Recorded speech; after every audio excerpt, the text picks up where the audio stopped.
Indian currency has become the worst performing Asian currency, not because our financials are weak. In fact, RBI is sitting on a whooping $690 billion of foreign exchange, but because it's a major policy shift by RBI. Want to know more about the story? Watch this video till the end. Indian rupee fell to a record low of 90 per US dollar. Any currency's rate is benchmarked to a major currency globally, which is largely a US dollar. Earlier, Indian rupee was RBI's overprotected kid.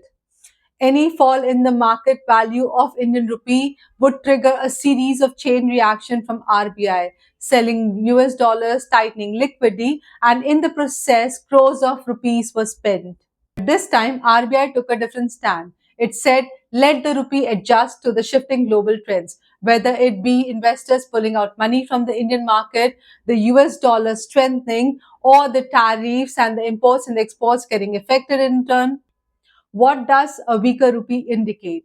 A weaker rupee indicates that imports are going to get expensive, exports are going to get hit, the household expenditures is going to increase, inflation is going to increase, and if you are a student who's studying abroad, your expense is going to go high. IMF has called this trend a crawl-like trend. Not stable, not unstable, but something in between, wherein RBI is not controlling but guiding Indian rupee. But this does not mean that RBI will not intervene when necessary. Tomorrow, Monetary Policy Committee of RBI, which declares the rate, is going to meet and major policy decisions are going to be announced.